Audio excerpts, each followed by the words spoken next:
Hello and welcome to this introductory video to Beyond the Battle, a new research engagement and interpretation project from the Battle of Prestonpans 1745 Heritage Trust.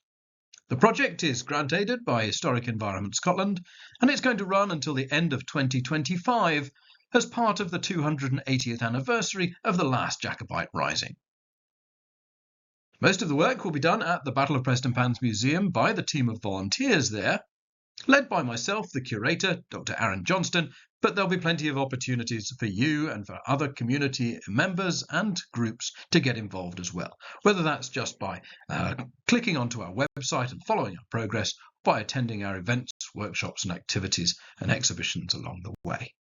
The purpose of this very short video is just to introduce the key objectives of the project and how we're going to be going about it. The Battle of Prestonpans took place on the 20th and 21st of September 1745, with the first casualties taken on the afternoon of the 20th, but the main clash of arms not occurring until the morning of the 21st. Here were two armies, very different. One, a Gaelic-speaking Highland force led by the 24-year-old inexperienced Prince Charles Edward Stuart. He was here in the name of his father, James VIII of Scotland and III of England, according to his supporters. They were wanting to restore the royal house of Stuart to the British crowns. They were being opposed by the army of the government, loyal to King George II, a British army led by Lieutenant General Sir John Cope. The two armies were well matched in numbers. They were both relatively small at about 2,500 men each, but the British army had much more cavalry and artillery.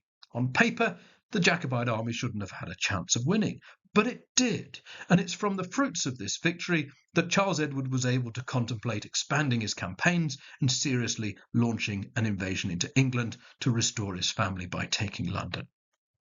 So this was a very significant event, and it drew lots of attention and commentary as soon as the smoke of battle had cleared. There's lots of testimony and evidence about the battle, both written and visual. But unlike many battlefields, not only is it really well documented, but it's a really engaging battlefield landscape because it's a highly populated space. As you can see from the map, courtesy of the National Library of Scotland on the left there, which was drawn at the time, we can see there's a number of significant communities and settlements around which the armies moved and between which the battle was fought. On the right from Historic Environment Scotland is the red line boundary of the area designated by Historic Scotland as being an area of national significance. And again, you can see, just as it did then, today, the battlefield incorporates a significant community and a large population. So Beyond the Battle as a project is about taking the evidence created by the fact that the battle happened here as an excuse almost to see if we can find a snapshot of the community that lived in this area in 1745, at a moment when this community was on the cusp of an industrial revolution, and can we get a sense of what life was like for the people who lived in that place, how they might have been affected by the conflict, and what, over the last 280 years, is still left of that community, both physically and psychologically. So these are the key questions that this project is seeking to answer.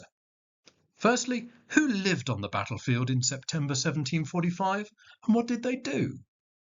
Let's take the battle as a moment in history, an opportunity to shine a light on this one location and see who lived here, what they did for a living, and maybe get a sense, as question 2 alludes, of what their life was like. The third question is how the conflict of 1745 affected the lives of residents here. Battles don't just happen in a location, they often happen to a location. Some people will have got caught up in the fighting itself, others by the wider political implications of conflict and civil unrest. Some will have simply been eyewitnesses to an extraordinary event, and yet more will have had wounded soldiers perhaps thrust into their care in the immediate aftermath. So, how did the 45 actually affect people who lived here? The fourth question is whether we think there might be any descendants of those residents of 1745 still living in our community. Are the surnames of the people that we find in the historical record still echoed in the surnames you might find in Prestonpans, Tranent and Kirkensey today? That will give us an idea of whether this has been a stable and static community or whether there have been considerable shifts in the demographic over time. Question 5 is looking at whether the structures and the built environment of the community have evolved. Do any of the buildings, roads and features of the 18th century landscape still remain today? Are they recognisable? Would a Highland or a Redcoat soldier of the 45 be able to find his way around the landscape today, I wonder? Well, we think that there are important echoes of the landscape very much still visible, both in terms of natural features and in terms of the built environment. But can we demonstrate that? Question 6, this is a big one. What are the milestones of change on the landscape and the community over the last 280 years? Once we've established what a snapshot of Prestonpans and the battlefield area looks like, can we see how that has evolved over the last 280 years? The research phase of the project is going to roughly divide into two sections: places and people. Places can incorporate natural features, geographical features, the water management of the Tranent meadows, drainage ditches, streams, the high ground around Tranent, the coal heugh. But it can also incorporate a study of the built environment. Which buildings that were there in 1745 can still be found today? I suspect there might be more than is immediately expected. If not, then what happened to them? Why were they moved? Does the demolition of certain parts of the townscape reflect social changes over the last 280 years? What was it done for? And where buildings have gone, can we still find echoes of their layout or location in the town today? Let's take one brief example, and we're going to have to look at this in detail during the project. Preston House, which was the home of the local MP, Lord Grange. On the left-hand side, in one of the maps of the battle, you can see an illustration of the house with its projecting wings and its formal gardens. But in another plan of the battle, also done in 1745, that's the middle picture, the layout of the landscape looks very different, and even the schematic of where the house sits in it appears to be different. Can we reconcile these? In the top right, we see a detail from General Roy's military survey from less than a decade after the battle, and that, produced courtesy of the National Library of Scotland, seems to contain elements of both plans. And so can we, by using all of these features synoptically, start to get a picture of how Preston House actually sat into its landscape?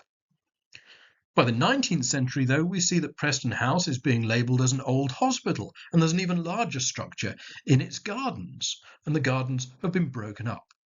So, what changes is this telling us about in the social makeup of Prestonpans? Let's find out. Here's another example. Tranent Church is a really important feature in the landscape of the battle. We know that the Jacobites corralled the officers' horses here when they went on foot down to fight the main engagement. We know that shots were fired on Jacobite pickets who were based around the churchyard in the afternoon of the 20th of September. We know that Colonel James Gardner, the highest-ranking casualty of the battle, was buried here a few days after the battle, having died in the manse just across the way. So it's an important feature, but the church that stands there now does not look like it did in 1745. It's changed. It was rebuilt in 1799. Now you can see at the top of this slide two different interpretations, both from the 19th century, of what the old church might have looked like, and they do not look like the same building. So which is the more accurate? Can we, by looking at the physical evidence on the church building, find what the church of 1745 actually looked like? Yes, you can. And by doing so, we start to build at a very detailed level an understanding of the physical structures of the battlefield. That in turn helps us to understand important questions like, for example, where was Colonel Gardner actually buried? But I would argue there's very little point in getting into the detail of the structures of the landscape if you're not also looking for the people who lived in them, worshipped in them, worked in them, maybe even fought around them. So we've got to find the people of the battlefield landscape as well. And a really important element, perhaps the most important element of this project, is trying to populate the landscape with as many people as we can and exposing as many stories as we can. Now, often, as it occurs in historical research, it is easier to find the information about the wealthier people, those who leave the larger paper trail. And there's quite a few of them kicking around this battlefield. So we can put some faces into frames straight away.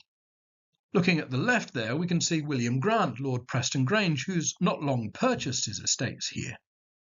Is he investing? Is he improving those estates? Is he providing employment for local people? Let's find out.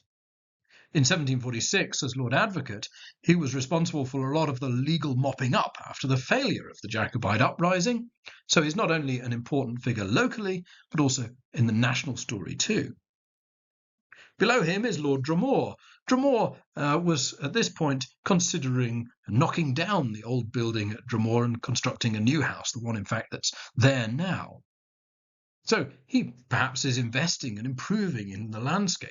Is he creating employment opportunities for the people around him? What impact is he having in the local area?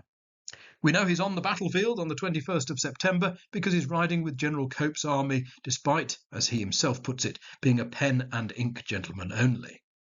So he's very definitely loyal to the government.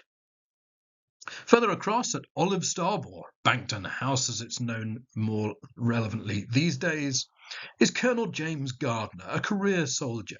We've already mentioned him as the highest ranking casualty of the battle. Well, he was also a local resident. He had quite a large family. What can we find out about their way of life at Bankton House? Can we imagine who their visitors might have been, how big their estates were, where the income was coming from? All those sorts of factors that can help us build up a picture of those in that upper social strata. One of his near neighbours was Lord Grange, the local MP, at Preston House, the house we've already mentioned as well. Now, he was in an interesting situation because he was the brother of the infamous Earl of Mar, the Jacobite leader in 1715. So he might have had Jacobite sympathies. It was certainly suggested by his wife. But he wanted to keep his head down, perhaps, in order to keep his estates together. How are the events of 1745 impacting these men and men like them? They could end up, if they're not careful, like the Earl of Winton. The estates on the right-hand side of the map around Seaton House had all been forfeited in 1715, so the Earl is no longer here. Instead, the York Buildings Company is taking over the management of the Seaton interests. That includes coal works, agricultural works, and the salt works at Kirkensey too. The result is the creation and improvements of the Trinent to Kirkensey wagonway that runs right through the heart of the battle. Does the battle interrupt its activities? Or does the layout of the wagonway influence the movements of the troops? Let's try and find out. But those are just the easy-to-reach people.